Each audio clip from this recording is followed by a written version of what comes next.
நான் கேட்கிறேன், இதற்கு முன்பு ஜனார்தனம் கமிஷன் அவர் பரிந்துரை செய்து அவருக்கு கிட்டத்தட்ட 180 நாள்ல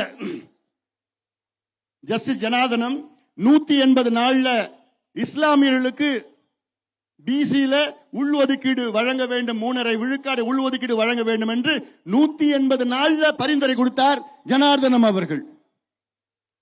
உடனே கொடுத்துட்டாங்க. நியாயம்.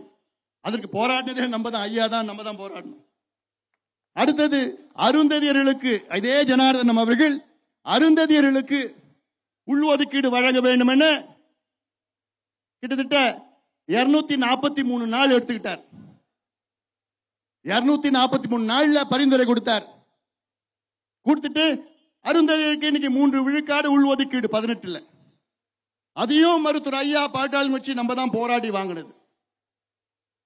ஆனால் உச்ச நீதிமன்றம் தீர்ப்பு அளித்து 1208 நாட்கள் ஆகியும் இந்த பேக்வர்ட் கிளாஸ் கமிஷன் தூங்கிட்டு இருக்குது. அதுக்கு எதுக்கியா ஒரு சேர்மன், அது எதுக்கியா மெம்பரு, அது எதுக்கியா ஒரு ஆபீஸ், வண்டி, ஏசி, நம்ம சம்பளம் கொடுத்துட்டு இருக்கிறோம். அவங்களுக்கு இழுத்து பூட்டுங்கய்யா, வேணாயா அவங்களுக்கு இழுத்து பூட்டுங்க. எவ்வளவு பெரிய ஒரு சமுதாயம் இன்னைக்கு மோசமான நிலையில் இருக்கு. பேரு நீ பேக்வர்ட் கிளாஸ் கமிஷன், உன் வேலை என்ன? உன் வேலை என்னையா? தமிழ்நாட்டில் இருக்கின்ற பின்தங்கிய நிலையில் உள்ள மக்கள் எல்லாம் முன்னேற வேண்டும், அதற்கு நீங்கள் பரிந்துரை கொடுப்பதுதான் உன்னுடைய வேலையே. அதுக்கு நாங்க சம்பளம் கொடுக்கிறோம் உங்களுக்கு.